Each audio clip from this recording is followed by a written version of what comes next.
Selamat siang, jumpa lagi dengan Denok Ayu Novel. Bagaimana kabar sobat semua? Sebelum kita mulai cerita ini, ayo kita subscribe, like, komen, share dan nyalakan loncengnya untuk mendapatkan notifikasi terbaru ketika Mimin mengupload video barunya. Cantik terlihat jelek, bab 78, jangan pernah melebihi batas. Suaranya seakan-akan tenggelam dan ditarik kembali dari gairah kekenyataan. Dia mendorongnya menjauh, terengah-engah dan mengulurkan tangannya untuk menghalangi bibir tipis yang ditekannya. Itu, bukannya ingin keluar berjalan-jalan, aku akan pergi membereskan kamar terlebih dahulu. Setelah berkata, di dalam lorong yang sangat sepi itu, dia mendorongnya lagi, berbalik dan berlari ke kamar. Meskipun cara Gabriel dalam menangani masalah membuatnya sangat marah, tetapi pada saat ini dia adalah tunangan Devan. Dia juga tidak mau memiliki hubungan yang lebih dalam dengan Devan, maka dia memberikan dirinya sendiri sebuah batasan.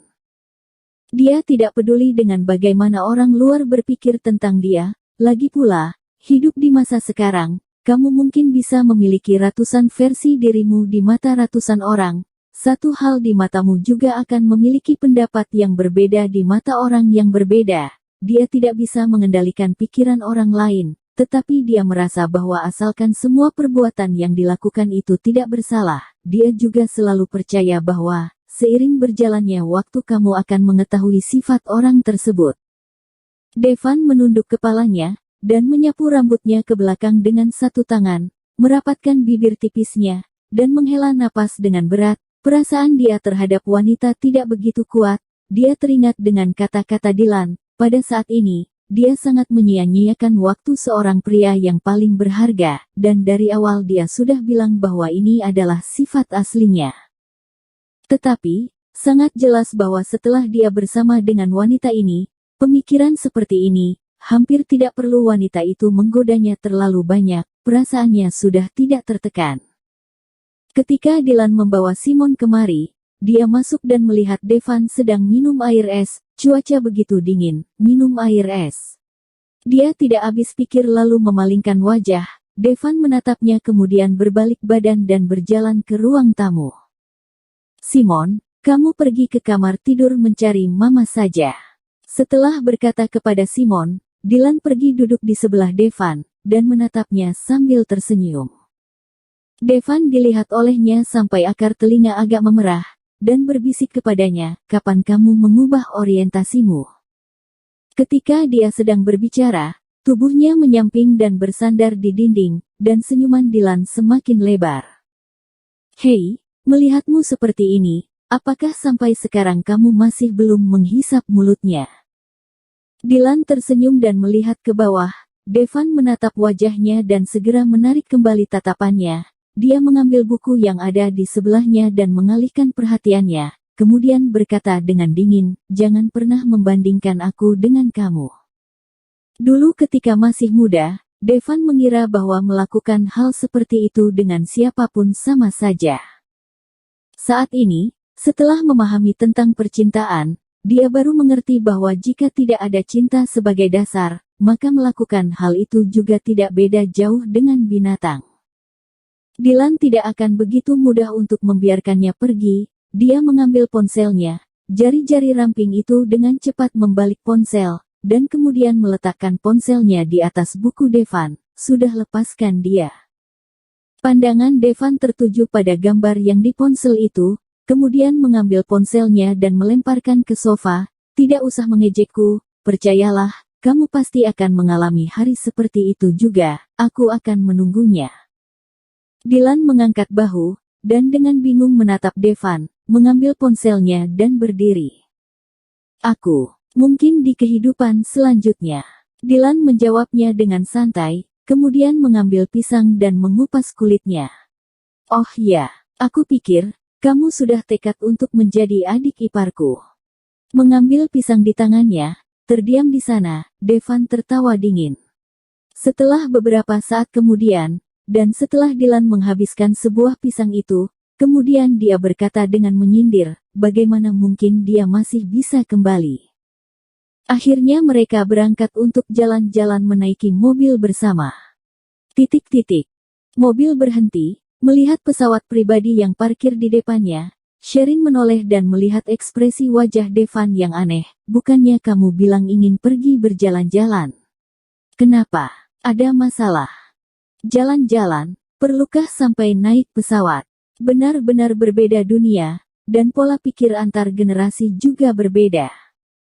Devan menggendong Simon kemari dan membantunya naik ke pesawat, dan ketika dia baru saja ingin mengulurkan tangan dan membantu Sherin, ponselnya yang ada di dalam kantongnya tiba-tiba berdering. Dia mengode Sherin untuk tunggu sebentar, dan mengangkat teleponnya.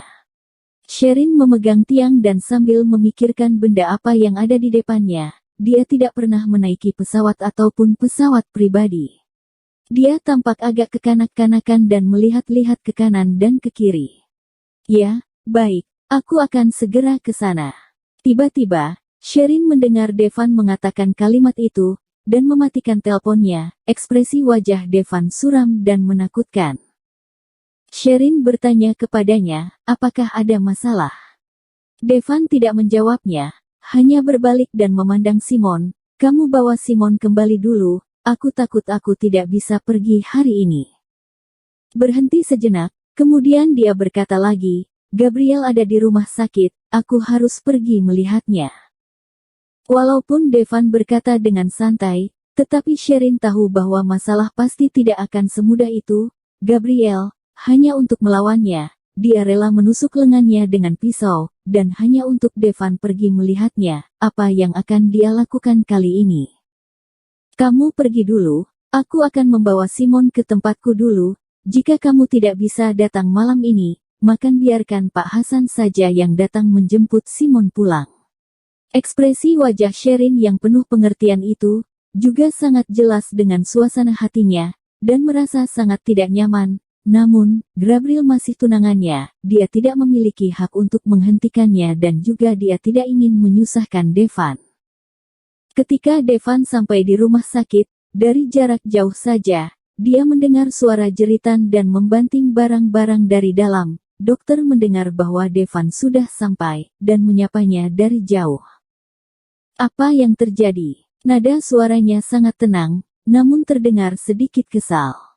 Nona Gabriel tadi bersembunyi di kamar mandi dan mengambil pisau memotong nadinya sendiri.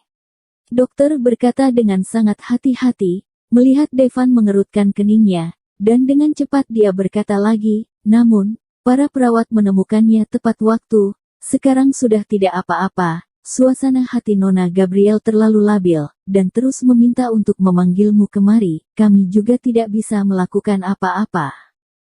Dokter berdiri sangat dekat dengan Devan, sehingga dia bisa mendengar suara ketika Devan mengepalkan tangannya, dan jari-jarinya menggertak keras. Seterusnya, dia tidak berani untuk terus berkata lagi.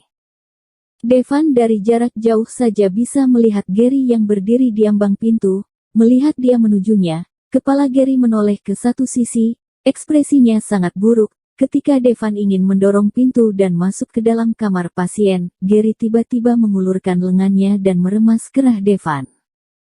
Ini semua karena kamu. Jika kamu tidak mencintainya, mengapa kamu ingin bertunangan dengannya? Pandangan Devan tertuju pada tangan Gary yang terletak di lehernya. Devan mengangkat tangannya dan menyingkirkannya dengan kuat. Kemudian membuka pintu dan masuk ke dalam kamar pasien. Dua perawat sedang menunduk dan berdiri di kedua sudut kamar. Gabriel terus-menerus membanting semua barang yang ada di kamar itu.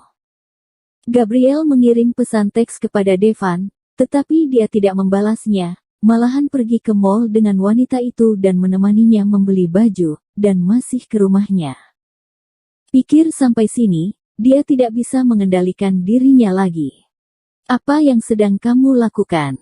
Suara bernada rendah itu menghancurkan udara yang tertekan di dalam ruangan. Tindakan Gabriel yang sedang melempar bantal itu, terdiam sesaat, dan berbalik badan dan memandang Devan yang berdiri di sisi lain kamar. Devan. Dia baru saja berkata satu kata itu, kemudian langsung pingsan. Bersambung. Terima kasih kepada kalian yang telah menonton video ini. Jangan lupa tekan tombol subscribe-nya dan nyalakan notifikasinya untuk mendapatkan video-video seru lainnya dari Denok Ayu Novel.